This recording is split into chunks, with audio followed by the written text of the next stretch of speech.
Patrick Cohen. Axel de Tarlé, la plus grosse entreprise du monde, veut entrer en bourse. Et c'est un choc car elle semble préférer Pékin plutôt que la grande bourse américaine de Wall Street. Alors d'abord, quelle est-elle, cette entreprise mystérieuse?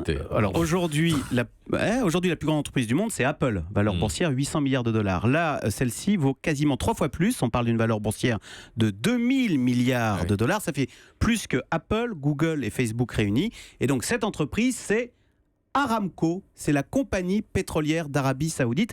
Et pour cause, elle possède en réserve plus de 200 milliards de barils de pétrole. Donc faites le calcul en imaginant un gain net de, mettons, 10 dollars par baril. Et bien 200 fois 10 égale 2000 milliards de dollars. Or, l'Arabie Saoudite a besoin d'argent frais pour moderniser l'économie de son pays, d'où l'idée de vendre en bourse une petite partie d'Aramco pour récolter de l'argent. Et donc, il était question d'une introduction à Wall Street, mais visiblement, la piste est abandonnée. Voilà, quand on est la plus grosse entreprise du monde et qu'on veut entrer en bourse, eh bien logiquement, on va sur la plus grande bourse du monde, à savoir Wall Street, là où il y a le plus d'investisseurs prêts à faire monter les enchères. C'est effectivement ce qui était prévu, ce qu'on attendait, et aux surprises, ce week-end, on apprend, à en croire le Financial Times, que l'Arabie Saoudite serait en train d'abandonner la piste de Wall Street pour se tourner vers la Chine. Plus question d'une entrée en bourse, ce serait un placement privé, comme on dit, c'est-à-dire que la Chine est prête à payer cash pour prendre une petite partie du capital d'Aramco. Pourquoi ce choix de la Chine plutôt que Wall Street ? Alors, d'une part, l'Arabie Saoudite a très peur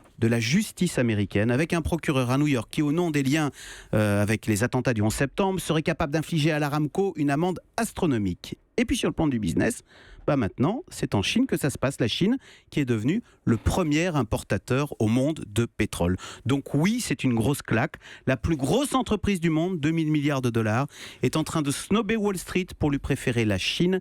C'est là un signe de plus éclatant qui montre cette bascule de la planète éco. Ça n'est plus à New York que ça se passe, mais à Pékin. Axel de Tarlé. Hélène ? Oui, on a l'impression d'une justice américaine qui finalement terrorise toutes les entreprises. Alors là, celle de l'Arabie Saoudite, mais elle terrorise toutes les entreprises mondiales et donc françaises. Et après BNP et Alstom, là c'est Airbus. Elle est en train de faire trembler Airbus. Et on sait qu'Emmanuel Macron et Angela Merkel disent attention, Airbus, c'est le symbole de l'Europe. Ne vous attaquez pas à cette entreprise. Et oui, il y a un vent de rébellion contre ces pratiques de cette justice américaine extraterritoriale, qui va vous chercher des poux sur ce que vous avez fait ailleurs, une pratique que beaucoup dénoncent comme du racket pur et simple. Vincent Hervouette. L'Arabie Saoudite qui a peur de la justice américaine, l'Arabie Saoudite est bien ingrate parce que la justice américaine a été ô combien complaisante sans jouer les complétistes après le 11 septembre où on a remis dans l'avion une partie de la famille Ben Laden et tous ceux qui étaient en lien avec les terroristes du 11 septembre. C'est vrai, vous avez bien fait de le rappeler, Vincent Hervouette.